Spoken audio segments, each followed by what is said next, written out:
Hello class 8 students, good evening बेटा। तो कल हमारा बेटा देखो एक्सरसाइज 12.1 कंप्लीट हो गया था। आज हम एक्सरसाइज 12.2 शुरू करेंगे। फर्स्ट क्वेश्चन है which of the following are inverse proportion. बताओ इनमें से कौन इनवर्स प्रोपोर्शन में है। फर्स्ट है the number of worker on a job and the time to complete the job.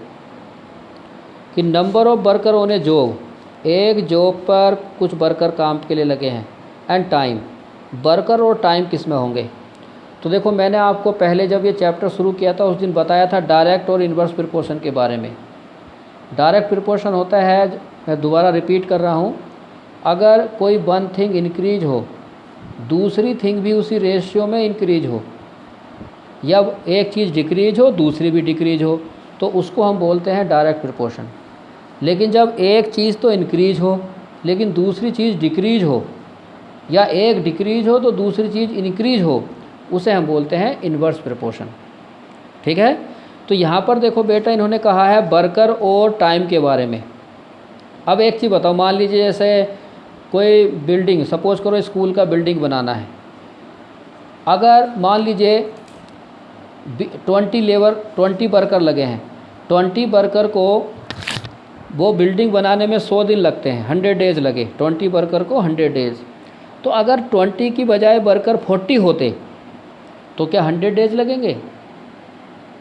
नहीं लगेंगे। ज़्यादा लगेंगे कम लगेंगे। वर्कर जितने ज़्यादा होंगे डेज उतने कम लगेंगे, वर्कर जितने कम होंगे डेज उतने ज़्यादा लगेंगे। दैट मीन्स इससे क्या पता चलता है, नंबर ऑफ वर्कर और time are in inverse proportion. तो ये बेटा किस में है? यह है आपका पहला वाला क्वेश्चन 1 का फर्स्ट, इन इनवर्स प्रोपोर्शन। सेकंड देखो, सेकंड क्या है? सेकंड है the time taken for a journey and distance travel in a uniform speed. Time taken and the distance travel, uniform speed, speed uniform है, मतलब अगर 20 की स्पीड है तो स्पीड 20 की ही रहेगी। तो टाइम और डिस्टेंस की बात कही है। तो देखो जितना ज़्यादा टाइम होगा डिस्टेंस उतना ज़्यादा चलेगा, टाइम जितना कम होगा डिस्टेंस उतना कम चलेगा, क्योंकि स्पीड तो सेम है। तो टाइम ज़्यादा डिस्टेंस ज़्यादा, टाइम कम डिस्टेंस कम। तो ये किस में हो गया? ये हो गया डायरेक्ट में, सेकंड वाला इन डायरेक्ट प्रोपोर्शन।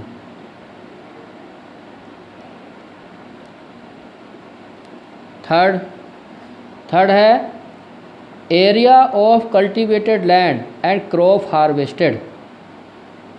तो एरिया ऑफ कल्टीवेटेड लैंड में ज़मीन, खेती बाड़ी की ज़मीन जहाँ फसल उगाते हैं, और क्रॉप हार्वेस्टेड हो गया फसलों को काटना।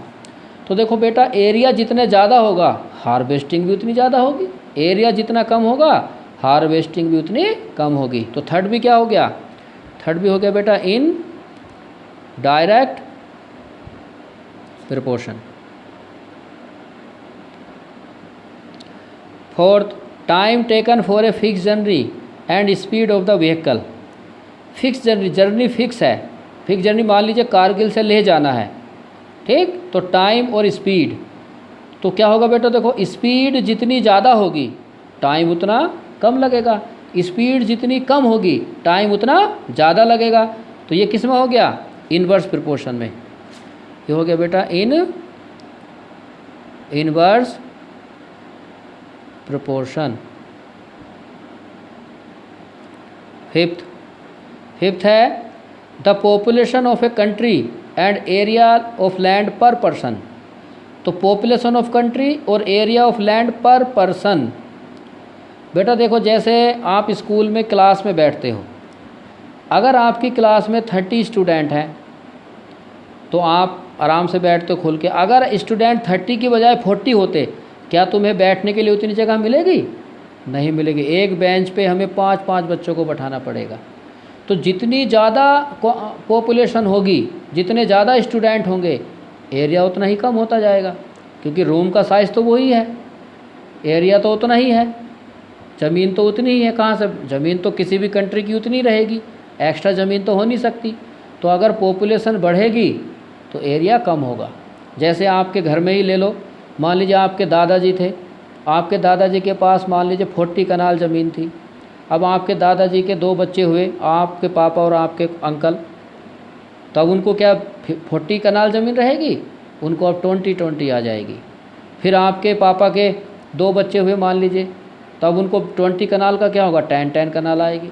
तो जितना पॉपुलेशन बढ़ता जाएगा लैंड उतनी ही कम होती जाएगी। तो पॉपुलेशन ज़्यादा लैंड कम, पॉपुलेशन कम लैंड ज़्यादा। तो ये किस में हो गया? Inverse proportion.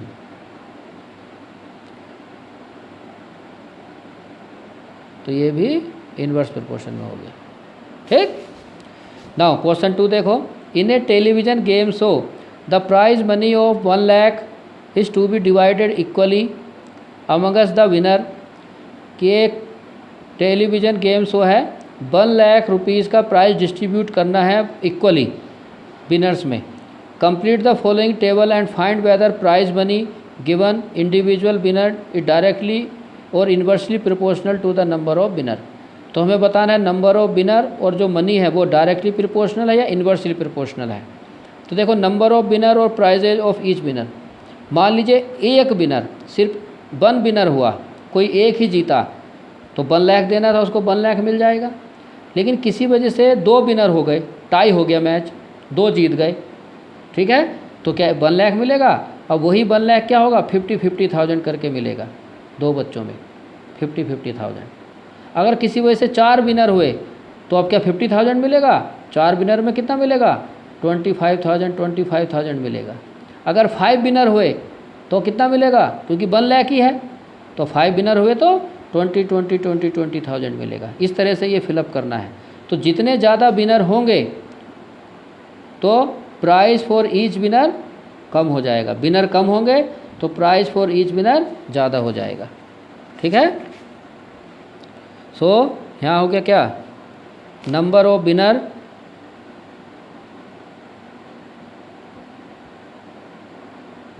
Winners and prizes for each winner are in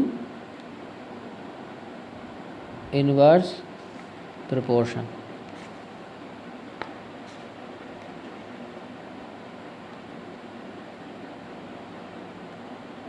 ठीक। तो अब आपको ये फिलअप करना है, यहाँ आप कर लेना। अगर 4 विनर हुए तो कितना आएगा? 25,000। 5 हुए तो कितना आएगा? 20,000। ऐसे सोच के भर लेना। ठीक। नाउ क्वेश्चन नंबर 3 देखो बेटा। 3 है, Rahim is making a wheel using spokes.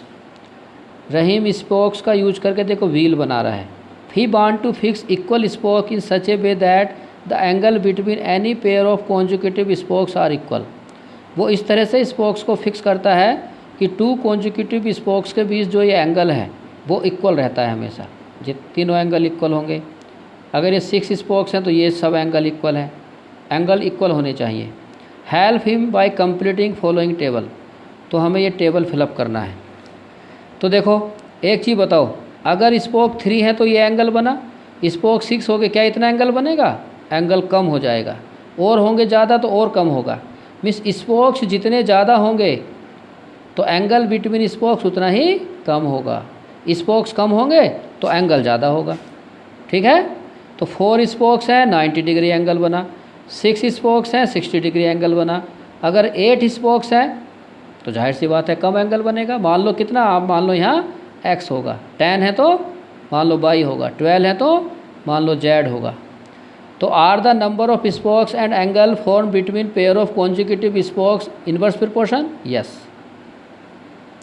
Calculate angle between pair of consecutive spokes on a wheel 15 spokes.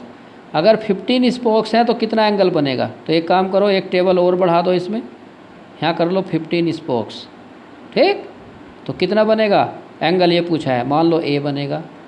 फिर कहा है how many spokes would be needed if angle between a pair of consecutive spokes 40 degree. अगर angle 40 degree हो तो spokes कितने होंगे। मान लो angle आ गया 40 डिग्री, तो स्पोक्स कितने होंगे, यहाँ लेट कर लेना बी, कुछ भी लेट कर लो, आपकी मर्जी है। तो कैसे करेंगे बेटा, देखो इस क्वेश्चन को, क्वेश्चन 3 का फर्स्ट पार्ट पहले तो पूछा है क्या ये इन्वर्स प्रोपोर्शन में है, तो आप लिखोगे यस।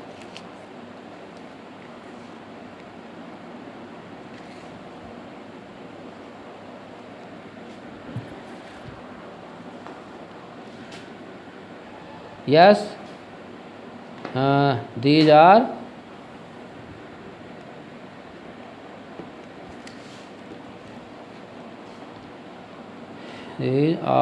इन इनवर्स प्रोपोर्शन।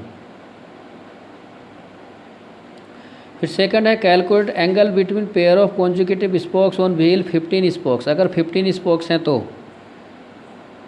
कितना एंगल होगा, हमने कितना मान लिया ए। तो एक काम करना, देयरफॉर ये 4/90 इक्वल हो जाएगा बेटा 15/a। नहीं, इन्वर्स में है, गलत लिख दिया बेटा मैंने। इन्वर्स में क्या होता था, मैंने बताया था इन्वर्स में अगर हो तो उनका रेशियो सेम, प्रोडक्ट सेम होता है, ठीक है, आर इन इन्वर्स प्रोपोर्शन, सो इनका प्रोडक्ट सेम होगा। 4 × 90 इक्वल टू 15 × a। अगर डायरेक्ट होते तो रेशियो सेम होता, इन्वर्स में प्रोडक्ट सेम होता है, ठीक है। सो 4 × 90, 15 को नीचे ले आओ, 15 4 जा 15 6 जा 90, सो a इक्वल टू 6 4 जा 24, तो यहाँ 24 आ जाएगा।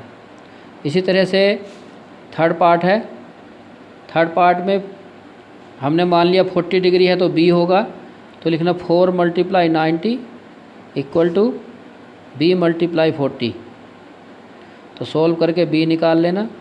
इसी तरह से ये x/z भी निकालना, x/z ये भी फाइंड कर लेना, ये आपका होमवर्क है। और क्वेश्चन नंबर 4 भी आपका होमवर्क है, ठीक है। ओके, थैंक यू बेटा।